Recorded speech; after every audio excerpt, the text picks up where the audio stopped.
자라올리 탑냐는 지라이나는 근데 페어 칼라면 와 게세라 마블 파스텔 칼라면 아 베고 스파이비는 몰라 다산디나게 파스타나 promotion kalamanin ko second year ako kapsi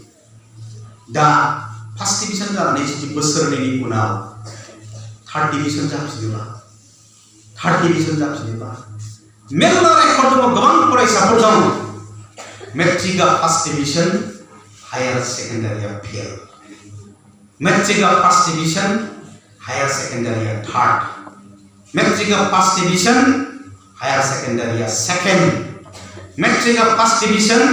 higher secondary grace goban farasaफोर दङ होनबा बेखौ मानो खालामो बेनिखायनो जायफोरखौ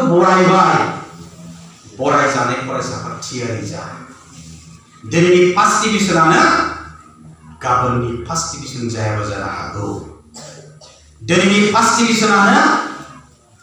गाबोननि साक्सेस स्टुडेन्ट जायाबो जानो हागौ दिनैनि बराय जानायानो गाबोन फरायजाफिनाबो जानो हागौ बेनिखायनो देरहाखानाय गथ'आ मानो जेनो देरहाखानायालाय मानो जेनो जुजिफिनबावनांगौनि गिलिर बिबान ओंखायनो फारनै फाफ्लियाव फार्स्ट डिभिजन जानायफोरनि थाखाय गिलिर बिबान दं बेनि थाखाय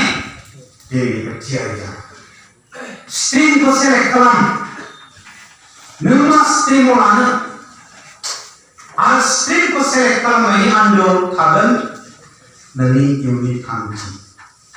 डक्टर जानोबा साइन्स फरायखानांगोन आर्ट्स फरायनानै खुनुदि डक्टर जानो हाया इन्जिनियार जानोबा साइन्स फरायखानांगोन खुनुदि आर्ट्स फरायनानै इन्जिनियार जानो मोनखाया साइन्टिस्ट जानोबा साइन्स फरायखाथारनांगोन खुनु आर्ट्सजों साइन्टिस्ट जानो हाया IIT आव फरायनोबा JEE एन्ट्रेन्स होनानै IIT एडमिसन मोननोब्ला साइन्स फरायनांगोन इन्जिनियार फरायनोबा खुनु आसि इन्जिनियार जानो हानाय नङा थ' बेनिखायनो नोंनि थांखिया जुदि डक्टर बा नोंनि थांखिया जुदि इन्जिनियार बा नोंनि थांखिया जुदि DRDO नि साइन्टिस्ट बा नों साइन्स फरायथारनांगोन दा साइन्स फरायनांगोनबा बबे जुनियर कलेजाव थांनो बबे हायार सेकेन्डारियाव थांनो बबे कलेजाव थांनो बबे माने साइन्स कलेजाव थांनो दा बेयाव थांनोबा कलेज नायै कलेज हायार सेकेन्डारि नायै हायार सेकेन्डारि जुनियर कलेज नायै जुनियर कलेज खम पारसेन्टआ एडमिसन मोननाय नङा दायो नैबे मिटिं जोबखांनानै नोंसोरो इन्टारनेटआव नाय गुगोलाव कटन कलेजनि काट अफ मार्क साइ बिकासनि काट अफ मार्क माने दिल्ली पाब्लिक स्कुलनि काट अफ मार्क बबेबा मोजां हायार जुनियर कलेजनि काट अफ मार्क नेटआव नाय फैसा खालामदों आं डक्टर जायो नोंसोर फैसा खालामदों आं पुलिस अफिसार जायो बेखौ मोननो थाखाय खस्थ' खालामो थांलाय फैलायजों नङाखै फांफुंजों नङाखै थ' बेनिखायनो फार्स्ट डिभिजनानो जोबथा जानो हाया कलेजाव थाङोबा थगायजानो हागौ हायार सेकेन्डारियाव थाङोबा थगायजानो हागौ जुनियर कलेजाव थाङोबा थगायजानो हागौ मानो थगायो स्कुटि गैयामोन स्कुटिजों कलेजाव थांबाय मटर साइकेल गैयामोन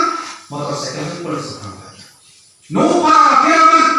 न' भारा लानानै थांबाय कलेज होननायखौ गाखोनो मोनाखैमोन कलेजाव थांबाय आर्ट्स फरायदों पलिटिकेल साइन्सनि प्रफेसार इन्डियान कन्स्टिटिउसनखौ भारतनि संबिजितखौ ब्लेक बोर्डआव लिरनानै इंलिसनि टाउ 40 मिनिट लेक्सार होनानै रड ओंखारबोदों बुजिदोंबाबो नोंनि बुजियाखैबाबो नोंनि रोंबाबो नोंनि रोङाबाबो नोंनि खिन्थु 9 आव फरायनायाथ' बिदि नङामोन 10 आव फरायनायाथ' बिदि नङामोन बिमायाबो बुंदोंमोन बिफायाबो बुंदोंमोन सारमोनाबो बुंदोंमोन बाबुमोन फराय नानिमोन फराय कलेजाव थांबाय न' भारा लानानै दंहैयो मा मिथिगौ नोंखौलाय रोंदोंना रोङाखै समाखै नोंखौ थगायो थियारि नङाबा ओंखायनो आं बुंदों जेरावबो कलेजा बिबार बारि जानो हाया कलेजा गार्डेन जानो हाया खुनु दिन कलेजा नाटक नायग्रा थियेटार जानो हाया खिन्थु जोंनि फरायसाफोरखौ जों नुबाय कलेजखौ थियेटार सेन्टार खालामदों नाटक नायग्रा खालामदों आरो गार्डेन खालामदों बिबार बारि खालामदों जेराव बिबार बारियाव सोर बेरायो सेंग्रा सिख्ला बेरायना बेराया थियाटारखौ सोर नायो नाटकखौ सोर नायो लोगोफोरजों नायना नाया